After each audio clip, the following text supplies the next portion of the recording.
Hello guys, welcome to our YouTube channel Aman learning. Aman learning में आपका स्वागत है। आज हम करने वाले हैं क्लास 10 एनसीईआरटी की पुस्तक इकोनॉमिक्स अर्थव्यवस्था का पार्ट 3 मुद्रा एवं साख। इसमें हमें कुछ दी गई है याद रखने योग्य बातें। तो आज ये स्टार्ट करते हैं हम अपनी वीडियो को। सबसे पहले है वस्तुओं के बदले वस्तुओं का लेन देन वस्तु विनिमय प्रणाली कहा जाता है। वस्तुओं के बदले, जैसे कोई वस्तु है, उसने वो हमने किसी को दे दी और उसके बदले दूसरी वस्तु को ले लिया, तो इसका लेन देन क्या कहा जाता है? वस्तु विनिमय प्रणाली कहा जाता है, वस्तु विनिमय प्रणाली। और जब एक व्यक्ति किसी चीज को बेचने की इच्छा रखता हो, वही दूसरा व्यक्ति भी खरीदने की इच्छा रखता हो, अर्थात मुद्रा का उपयोग किए बिना, तो उसे आवश्यकताओं का दोहरा संयोग किया जाता है। जैसे कि किसी एक व्यक्ति को गेहूं बेचना है और दूसरे को वही गेहूं खरीदने हैं, तो इसमें मुद्रा का प्रयोग किए बिना हम वस्तुओं का लेन देन कर सकते हैं, तो उसे ही आवश्यकताओं का दोहरा संयोग कहा जाता है। फिर हमारा मुद्रा के आविष्कार से वस्तु पर विनिमय प्रणाली की सबसे बड़ी कठिनाई आवश्यकताओं के दोहरे संयोग का समाधान हुआ। जैसे कि मुद्रा का आविष्कार हो गया, उससे जैसे कि हमें चाहिए गेहूं, तो हम गेहूं बेचेंगे, लेकिन हमें उसके बदले में कुछ और चाहिए। जैसे कि किसी को कपड़े चाहिए, तो ऐसा जरूरी नहीं है कि जिसको कपड़ा बेचना है और गेहूं चाहिए, और जिसको गेहूं बेचना है और कपड़ा चाहिए। तो ये आवश्यकताओं का दोहरा संयोग बड़ी मुश्किल से हो पाता है। इसका समाधान करने के लिए मुद्रा का आविष्कार किया गया है। इससे वस्तु विनिमय प्रणाली की सबसे बड़ी कठिनाई दूर हो गई है, का समाधान हो गया कठिनाई का। फिर हमारा मुद्रा के आधुनिक रूप। मुद्रा के बहुत सारे रूप है। सबसे पहला है सिक्के 10 का सिक्का, 5 का सिक्का, ऐसे ही पुराने समय से ही सिक्के चले आ रहे हैं। फिर आजकल नए जमाने में चेक आता है, चेक काट देते हैं बैंक वाले। फिर होता है डेबिट कार्ड, एटीएम जो होता है हमारे पास वो। फिर क्रेडिट कार्ड भी होता है बैंक वालों का। फिर यूपीआई होता है मोबाइल बैंकिंग। यूपीआई मोबाइल में करते हैं, फिर उससे पैसे का लेन देन करते हैं। फिर मोबाइल एवं नेट बैंकिंग, मोबाइल में नेट बैंकिंग करते हैं। और कागज के नोट में हमारा आता है 10 का नोट, 20 का नोट, 50 का नोट, 100 का नोट, 500 का नोट, 2000 का नोट। तो ये सब क्या है? ये सब हमारे मुद्रा के आधुनिक रूप है। सिक्के, cheque, debit card, credit card, UPI, mobile banking और नोट कागज के। फिर है हमारा रिजर्व बैंक के कार्य। रिजर्व बैंक ऑफ इंडिया जो है हमारा, उसके कार्य हमें यहाँ दिए गए हैं। सबसे पहले हमें कुछ सवाल आ सकता है कि हमारे परीक्षा में सवाल आ सकता है कि मुद्रा कौन जारी करता है? इसका आंसर है रिजर्व बैंक। रिजर्व बैंक जो है वो वही मुद्रा जारी करता है। फिर है वो बैंक व स्वयं सहायता समूहों की कार्य प्रणाली पर नजर रखता है। रिजर्व बैंक ही है वो जो बैंक व स्वयं सहायता समूहों की कार्य प्रणाली पर नजर रखता है। फिर रिजर्व बैंक की दरों को निर्धारित करता है। जैसे कि रिजर्व बैंक ऑफ इंडिया ने निर्धारित कर दिया कि 5% ब्याज दर निर्धारित कर दिया, तो इससे ज्यादा कोई बैंक ब्याज दर नहीं ले सकता अपने जो लोन उपलब्ध करवाते हैं किसानों को उस पर। फिर हमारा मौद्रिक नीति की समीक्षा करना। मौद्रिक नीति की समीक्षा भी रिजर्व बैंक करती है कि मुद्रा, जैसे कि हमारे देश में रुपया चलता है। रुपया, अगर कोई रुपया जहाँ में कुछ खरीदा है तो कोई रुपया लेने से मना नहीं कर सकता। तो ऐसी नीतियों पर रिजर्व बैंक की समीक्षा करती है। फिर है बैंकों की कुछ राशि का नगद संचयन करना। बैंकों में जो हम जब राशि जमा करवाते हैं, वो बैंक उसका सारा बैंक अपने पास नहीं रखती, उसमें से कुछ प्रतिशत लोन दे देती है दूसरे किसानों को। तो बैंक की कुछ राशि का नगद संचयन करना भी रिजर्व बैंक के कार्य है। फिर है हमारा साख एक ऐसा समझौता है जिसके तहत ऋणदाता उधारकर्ता को धनराशि, वस्तु एवं सेवाएं इस आश्वासन पर उधार देता है कि वह भविष्य में उसका भुगतान कर देगा। साख एक ऐसा समझौता है, मतलब साख ऐसा है जैसे कि हम किसी के पास गए, हम ऋणदाता है, उधार करते हैं। तो हमने जिसके पास गए उसने हमें धनराशि दी, वस्तु दी, सेवाएं दिया, और इस आश्वासन पर उधार देता है कि हम भविष्य में उनका भुगतान कर देंगे। इस आश्वासन पर हमें उधार मिलता है, साख मिलता है, लोन। फिर हमारा साख संपत्ति के रूप में त्योहारों के दौरान जूता निर्माता सलीम को 1 महीने के अंदर भारी मात्रा में जूता बनाने का आदेश मिलता है। हम यहाँ एग्जाम्पल देख रहे हैं। इस उत्पादन को पूरा करने के लिए वह अतिरिक्त मजदूरों को काम पर ले आता है और उसे कच्चा माल खरीदना पड़ता है। वह आपूर्तिकर्ता को तत्काल चमड़ा उपलब्ध कराने के लिए कहता है और उसके बाद में भुगतान करने का आश्वासन देता है। फिर उसके बाद वह व्यापारी से कुछ उधार लेता है। महीने के अंत तक वह आदेश पूरा कर पाता है, अच्छा लाभ कमाता है, उसने जो भी उधार लिया होता है उसका भुगतान हो जाता है। यहाँ साख संपत्ति के रूप में, जैसे कि साख लोन जो होता है, उससे जैसे कि हमें एक इसमें दिया है, एग्जाम्पल दिया है, जूता निर्माता जूता बनाने वाले सलीम का दिया है, सलीम का उदाहरण दिया है। इसमें सलीम को 1 महीने के अंदर भारी मात्रा में जूता बनाने का ऑर्डर आता है। वह उत्पादन पूरा करने के लिए जो है ज़्यादातर मजदूरों को काम पे ले आता है और कच्चा माल भी खरीदना पड़ता है उसे, तभी तो वो जूते बनाएगा। फिर वह आपूर्ति काल को फिर वह जिसने ऑर्डर दिया है उसको चमड़ा उपलब्ध करवाने के लिए कहता है कि अभी हमें चमड़ा दे दीजिए, हमारा ऑर्डर पूरा हो जाएगा तो हम आपका भुगतान कर देंगे। फिर उसके बाद जो व्यापारी उधार लेता है वो व्यापारियों से उधार लेता है और उन्हें भी आदेश ऑर्डर पूरा करने के बाद भुगतान करने का आश्वासन देता है। उसके बाद वह व्यापारी से फिर महीना के अंत में उसका ऑर्डर पूरा हो जाता है और वह उसे अच्छा लाभ भी कमाता है और उसने भी जो भी उधार लिया होता है उसका भुगतान भी कर देता है। फिर हमारा यहाँ हमने देखा कि साख संपत्ति के रूप में लोन से व्यक्ति को लाभ हुआ है और वह सबका उसने जो भी लोन लिया था उसका भुगतान भी कर पाता है। अब हमारा है अगला टॉपिक है साख ऋण ब्याज के रूप में। एक किसान स्वप्ना, इसमें स्वप्ना का उदाहरण दिया गया है। एक किसान स्वप्ना कृषि के खर्च को वहन करने के लिए साहूकार से उधार लेती है, लेकिन दुर्भाग्य से फसल कीड़ों या किसी ने वजह से बर्बाद हो जाती है। ऐसे में वह ऋण का भुगतान नहीं कर पाती और ऋण ब्याज के साथ बढ़ता जाता है। इसमें हमें साख ऋण जाल के रूप में दिया गया है। इसका उदाहरण दिया गया है कि स्वप्ना एक किसान है, उसने कृषि खेती के खर्चे के लिए एक साहूकार से उधार ले लिया, लेकिन फसल खराब हो गया उसका कीड़ों की वजह से और अन्य वजहों से फसल बर्बाद हो गया। लेकिन अब उसे तो भुगतान करना ही है साहूकार को, तो उसको और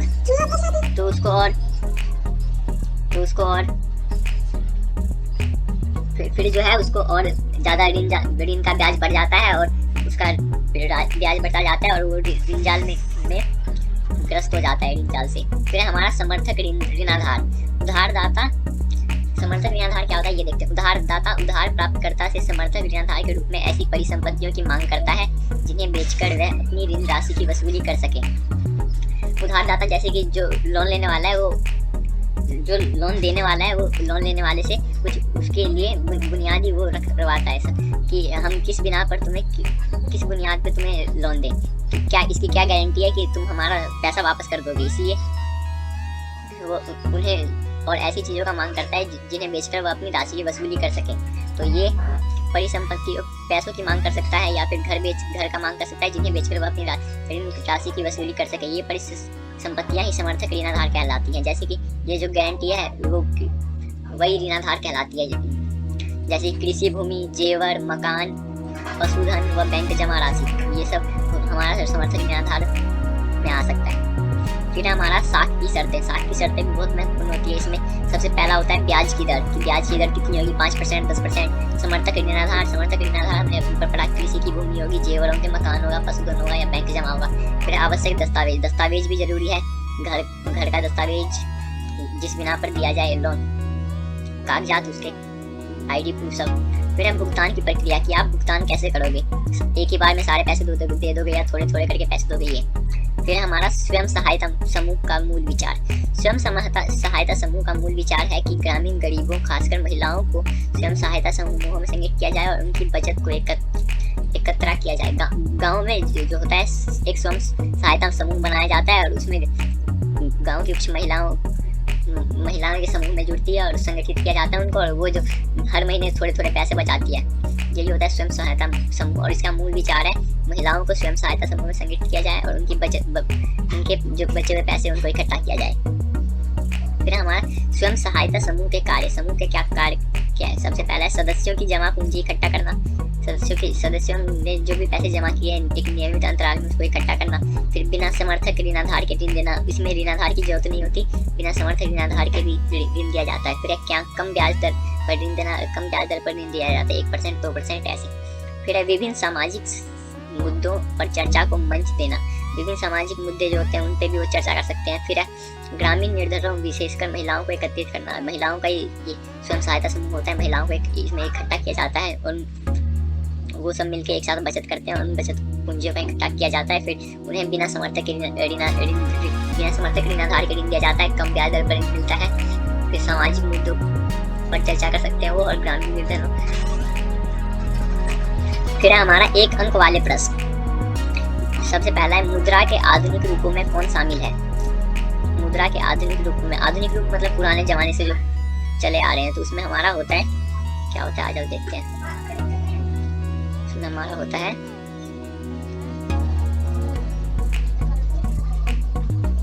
कागज के नोट। कागज के नोट होते हैं हमारे मुद्रा के आधुनिक रूप, कागज के नोट। आधुनिक रूप मतलब अभी जो चल रहा है हमारे पास, तो हमारा आधुनिक रूप है कागज के नोट। 2000 का नोट, 50, 100 कागज के नोट है हमारे आधुनिक रूप मुद्रा के। फिर है हमारा सेकंड क्वेश्चन, भारत में केंद्र सरकार की ओर से कौन करेंसी नोट जारी करता है। ये हमने पढ़ा, भारत में केंद्र सरकार की ओर से भारतीय reserve bank of India currency note जारी करता है। फिर हमारा जमा का बड़ा हिस्सा बैंक किस पर इस्तेमाल करता है। जमा का बड़ा हिस्सा बैंक ऋण पर ब्याज का भुगतान करने नहीं, ये करता है ऋण देने के लिए। जमा का बड़ा हिस्सा जो है बैंक ऋण देने के लिए इस्तेमाल करता है। तो इसका आंसर हमारा आ गया फोर्थ। फिर हमारा चौथा, साख के औपचारिक स्रोत में शामिल नहीं है। साख के औपचारिक स्रोत में कौन सा वो शामिल नहीं है। औपचारिक नियोक्ता, नियोक्ता है इसका आंसर। नियोक्ता, नियोक्ता होता है जैसे कि कोई भी आदमी जिसे नियुक्त किया गया हो वो, तो वो साख के औपचारिक स्रोतों में शामिल नहीं होता है। फिर हमारा ऋण जाल से आप क्या समझते हैं। ऋण चुकाने में असमर्थता, ऋण चुकाने में समर्थता, दोनों सही है दोनों गलत है। ऋण चुकाने में असमर्थता, ऋण कोई दे नहीं पाता है तभी वो ऋण जाल में घिर जाता है। फिर हमारा सिक्स्थ क्वेश्चन, निम्नलिखित में से कौन सा समर्थक ऋणाधार का उदाहरण नहीं है।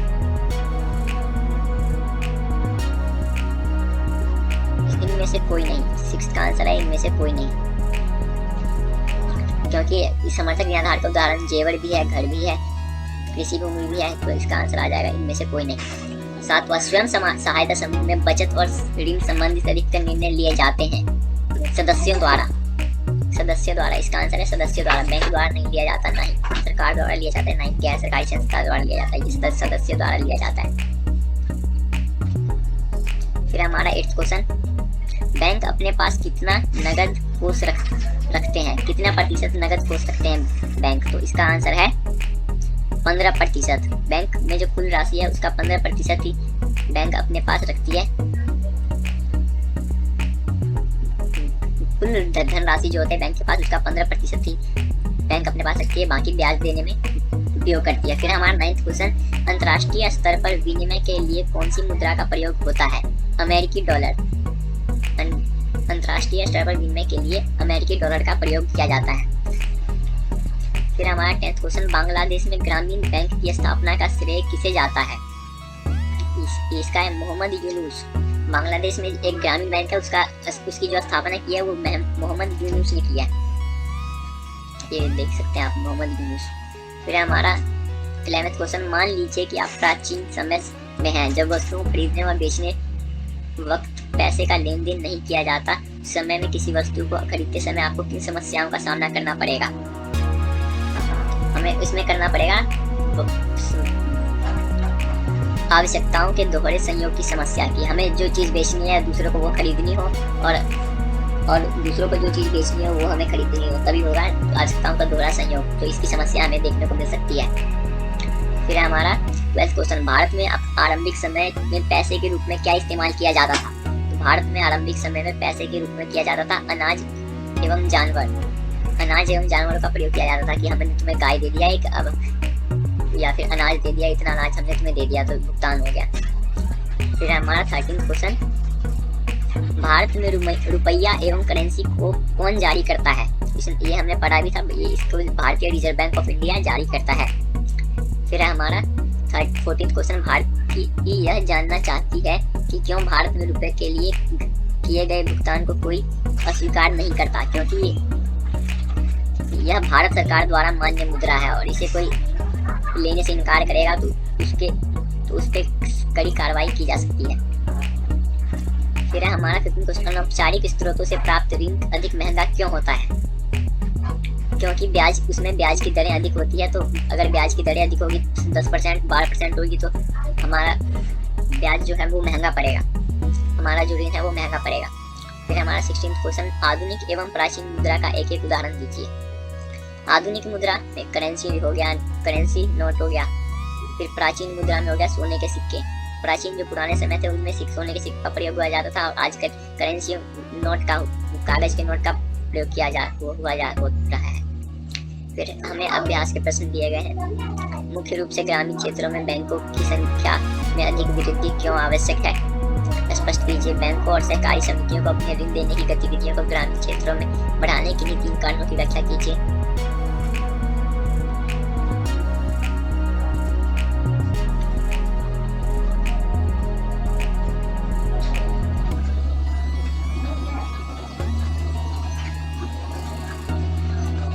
ये हमें कुछ अभ्यास के प्रश्न दिए गए हैं, इसका आप उत्तर लिखेंगे। फिर हमारा आर्थिक विकास में ऋण के औपचारिक स्रोतों के महत्व का वर्णन कीजिए। अनौपचारिक ऋण के स्रोतों के कर्जदारों पर पड़ने वाले बुरे प्रभावों का वर्णन कीजिए। फिर हमारा भारत की अधिकांश जनता अभी भी ऋण के लिए अनौपचारिक स्रोतों पर ही क्यों निर्भर है? क्योंकि औपचारिक स्रोतों पर बैंकों में हमें कागजात की जरूरत पड़ती है, समर्थक ऋण आधार देना पड़ता है, और बहुत सारी कानूनी कार्रवाई होती है, बहुत सारी कागज वाली कार्रवाई होती है। तो इसलिए भारत की अधिकांश जनता अभी भी अनौपचारिक स्रोत, वो तो ऐसे ही बस ब्याज की दरें अधिक देते हैं और ऐसे ऋण दे देते हैं। फिर हमारा रिजर्व बैंक ऑफ इंडिया क्या क्या कार्य करता है? सरकार की, तो रिजर्व बैंक ऑफ इंडिया सरकार की ओर से मुद्रा जारी करता है, बैंक व समितियों की कार्य प्रणाली पर नजर रखता है, ब्याज की दरों व ऋण की शर्तों पर निगरानी रखता है, बैंक कितना नकद शेष अपने पास रखे हुए है इसकी सूचना रखता है, ऋण किस प्रकार वितरित किए जा रहे हैं इस पर नजर रखता है। सरकार की ओर से सबसे पहली बात तो भारतीय रिजर्व बैंक मुद्रा जारी करता है, फिर वो बैंकों और समितियों की कार्य पर नजर रखता है कि कैसा कार्यकाल चल रहा है उनका। फिर ब्याज की दर निर्धारित करता है कि 5% है, तो उससे ज्यादा कोई ब्याज दर नहीं, कोई भी बैंक नहीं दे सकता। फिर हमारा बैंक कितने पैसे अपने पास रखेगा, ये भी इसकी भी सूचना रखता है, 15%। फिर ऋण किस प्रकार वितरित किए जा रहे हैं, कि बस अमीर लोगों को दिया जा रहा है ऋण, या फिर गांव के गरीब लोगों को भी दिया जा रहा है, ये सब। फिर है हमारा सेकंड क्वेश्चन, समर्थक ऋणाधार क्या है, उदाहरण सहित बताओ। हमने पढ़ा था समर्थक उधारदाता उधार प्राप्तकर्ता से समर्थक ऋणाधार के रूप में ऐसी परिसंपत्तियों की मांग करता है जिन्हें बेचकर वह अपनी ऋण की राशि की वसूली कर सके। ये परिसंपत्तियां ही समर्थक ऋणाधार कहलाती है। उदाहरण कृषि भूमि, जेवर, मकान, पशुधन, बैंक जमा आदि। हमने पढ़ा था पीछे कि उधारदाता मतलब ऋण देने वाला, और ऋण लेने वाला जो है, ऋण लेने वाला ऋण देने वाले को, मतलब हमें ऋण चाहिए तो हम उसको समर्थक ऋणाधार देंगे तभी वो हमें ऋण दे पाएगा। तो इसमें आ गया कृषि भूमि, जेवर, मकान, पशुधन, बैंक जमा आदि। फिर हमारा थर्ड क्वेश्चन, साख के औपचारिक व अनौपचारिक क्षेत्र की विशेषताएं बताइए। साख के औपचारिक क्षेत्र और साख के अनौपचारिक क्षेत्र। बैंक, सहकारी समितियां, महाजन, साहूकार, रिश्तेदार। पूर्व निश्चित ब्याज दर, अनिश्चित व अधिक ब्याज दर। उधार लेने वाले का शोषण नहीं किया जाता, उधार लेने वाले का शोषण होता है। ऋण वापसी के लिए अनावश्यक दबाव नहीं, कर्ज जाल में फंसने की संभावना है। साख के औपचारिक क्षेत्र, साख के अनौपचारिक क्षेत्र है। सबसे पहले औपचारिक क्षेत्रों में बैंक, सहकारी समितियां आती है, सरकारी समितियां। फिर अनौपचारिक क्षेत्र में महाजन, साहूकार, रिश्तेदार जैसे और कोई भी दोस्त यार। फिर हमारा पहले औपचारिक क्षेत्र में सबसे पहले से ब्याज दर होगा, ब्याज दर निश्चित होगा कि 5% है तो 5% से ज्यादा नहीं। फिर अनौपचारिक क्षेत्र में 5%, 10%, 15, 20 उनकी मर्जी है, जितने परसेंट पे वो ब्याज देंगे। फिर है हमारा उधार लेने वाले का शोषण। औपचारिक क्षेत्र में उधार लेने वाले का शोषण नहीं किया जाता, इसमें उधार लेने वाले का शोषण किया जाता है अनौपचारिक क्षेत्र में। फिर औपचारिक क्षेत्र में ऋण वापसी के लिए अनावश्यक दबाव नहीं किया जाता, लेकिन अनौपचारिक क्षेत्र में कर्ज जाल में फंसने का संभावना होता है, इसीलिए औपचारिक क्षेत्र अनौपचारिक क्षेत्र से बेहतर है। फिर हमारा फोर्थ क्वेश्चन, क्या कारण है कि कुछ व्यक्तियों या समूहों को बैंक कर्ज देने को तैयार नहीं होते? तो इसका आंसर है ग्रामीण क्षेत्रों में बैंकों की अनुपस्थिति। क्योंकि सबसे पहली बात तो ग्रामीण क्षेत्र में है, वहाँ पे ग्रामीण क्षेत्रों में बैंक नहीं होते, पहली बात जो बैंक उन्हें लोन देगी। फिर दूसरी बात है हमारी समर्थक ऋणाधार न होना। समर्थक ऋणाधार गरीब किसानों के पास नहीं होता है, इसलिए उन्हें ऋण नहीं मिल पाता है। फिर जरूरी कागजात न होने की वजह से भी उन्हें ऋण नहीं हो पाता, और ज्यादातर तो वो ऋण की शर्तें ही पूरी नहीं कर पाते। ऋण की कुछ शर्तें होती है, उन्हें वो पूरी नहीं कर पाते, इसलिए उन्हें ऋण नहीं मिलता है। फिर हमारा फिफ्थ क्वेश्चन है, वस्तु विनिमय प्रणाली की कोई 3 सीमाएं बताइए। तो वस्तु विनिमय के लिए दोहरे संयोग की शर्त का पूरा होना आवश्यक है। हमने पहले ही पढ़ा था, वस्तु विनिमय के लिए दोहरे संयोग की शर्त का पूरा होना आवश्यक है। फिर धन या मूल्य के संचयन में कठिनाई होती है। फिर अविभाज्य वस्तुओं का विनिमय कठिन होता है। जैसे कि हमारे पास एक बड़ा सा हुआ है, बड़ा सा सब्जी का उदाहरण लेते हैं। हमारे पास बड़ा सा फूल गोभी है, उसमें से हमें एक किलो ही बेचना है और वो 1.5 किलो का हो रहा है, तो उसका विभाजन करना मुश्किल होगा। फिर हमारा चौथा, वस्तुओं को भविष्य में प्रयोग के लिए संग्रहित करना लंबे समय तक कठिन हो जाता है, क्योंकि वस्तुएं खराब हो जाती है, तो इसलिए वस्तुओं को भविष्य में उपयोग करने के लिए लंबे समय तक संग्रह करना कठिन हो जाता है। सेवाओं का मूल्य निर्धारण व विनिमय में कठिनाई आती है। सेवाओं का मूल्य निर्धारण व विनिमय में कठिनाई आती है। फिर हमारा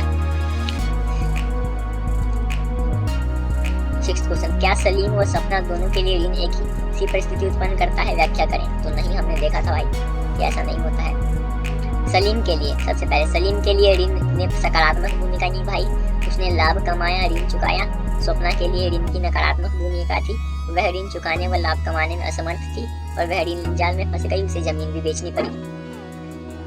सबसे पहले सलीम के लिए ऋण ने सकारात्मक भूमिका निभाई, उसने लाभ भी कमाया, ऋण भी चुका दिया। फिर स्वप्ना के लिए नकारात्मक भूमिका हुई, उसका फसल बर्बाद हो गया और ऋण चुकाने लाभ कमाने में असमर्थ थी वो, और वह ऋण जाल में फंस गई, उसे जमीन बेचनी पड़ी। फिर हमारा 7th क्वेश्चन, कर्ज जाल कब उत्पन्न होता है? उदाहरण देके बताइए। तो इसमें हम स्वप्ना का भी उदाहरण दे सकते हैं। जब कर्जदार अपना पिछला ऋण चुकाने में असमर्थ होता है, पुराने कर्ज को चुकाने के लिए नया कर्ज ले लेता है, उसे ऋण अदायगी के लिए अपनी परिसंपत्ति बेचनी पड़ जाती है, उसकी आर्थिक स्थिति बद से बदतर हो जाती है। जैसे कि वह कोई कर्जदार है, उसने अपना पुराना ऋण नहीं चुकाया और नया ऋण ले लिया, तो पुराने कर्ज को चुकाने के लिए नया कर्ज ले लेता है। अब उसे ऋण अदायगी के लिए अपनी परिसंपत्तियां, घर, जमीन, जायदाद, जेवर, कृषि भूमि, वो सब बेचना पड़ेगा उसे, उसकी आर्थिक स्थिति और खराब हो जाएगी। तो यही था। फिर हमारा 8th क्वेश्चन, ऋण की शर्तें किन्हें कहा जाता है? यह किस प्रकार भिन्न हो सकती है? तो ऋण की शर्तें, ब्याज दर, ऋण की शर्तें होती है ब्याज दर, समर्थक ऋणाधार, आवश्यक कागजात और भुगतान के तरीकों को सम्मिलित रूप से ऋण की शर्तें कहा जाता है। ऋण की शर्तें विभिन्न व्यक्तियों या समूहों के लिए अलग अलग हो सकती है। जैसे कि सबसे पहला ब्याज दर, समर्थक ऋणाधार, आवश्यक कागजात, भुगतान के तरीकों को जब एक साथ मिला देते हैं, उसे ऋण की शर्तें कहा जाता है। और ऋण की शर्तें अलग अलग व्यक्तियों के लिए अलग अलग हो सकती हैं। फिर हमारा 9th क्वेश्चन, गरीबों के लिए स्वयं सहायता समूह संगठनों के पीछे मूल विचार क्या है? गरीबों के लिए स्वयं सहायता समूह जो है, हमने अभी पढ़ा क्या होता है, उनके पीछे मूल विचार क्या है? सबसे पहला है गरीबों को संगठित रूप में कार्य के लिए प्रेरित करना। जो गरीब लोग होते हैं उनको एक जगह इकट्ठा कर देना, संगठित रूप में कार्य के इकट्ठा कर देना और उन्हें काम करने के लिए प्रोत्साहित करना, प्रेरित करना। फिर है स्वरोजगार के लिए प्रेरित करना, शोषण से बचाना, कर्जदारों को ऋण जाल से बचाना, स्वावलंबन व रोजगार, स्वयं की प्रतिष्ठा को बढ़ाना, कर्जदार के ऋण जाल से बढ़ाना। फिर शोषण से बचाना और स्वरोजगार के लिए प्रेरित करना और गरीबों का समूह बना के उनको खुद से स्वयं कार्य करने के लिए प्रेरित करना। फिर हमारा 10th क्वेश्चन, भारत में औपचारिक ऋण क्षेत्र को विस्तृत करना क्यों आवश्यक है? तो इसका आंसर हम लिख देंगे।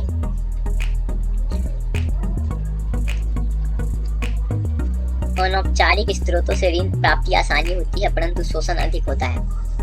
बिल्कुल सही बात है ये। अनौपचारिक स्रोत जो होते हैं उनमें ऋण प्राप्ति आसान होती है, आसानी से ऋण मिल जाता है, कोई ऋण की शर्तें नहीं होती, लेकिन शोषण अधिक होता है और ब्याज की दरें अनिश्चित व उच्च होती हैं, निश्चित नहीं होती, कभी कम कभी ज़्यादा, और ज़्यादा होती है, ज़्यादातर तो उच्च ही होती है। फिर हमारा गरीब अशिक्षित लोग आसानी से ऋण जाल में फंस जाते हैं। गरीब अशिक्षित लोग जो होते हैं, अनपढ़ लोग जो होते हैं, वो आसानी से ऋण जाल में फंस जाते हैं। फिर है हमारे ग्रामीण क्षेत्रों में साहूकारों पर निर्भरता।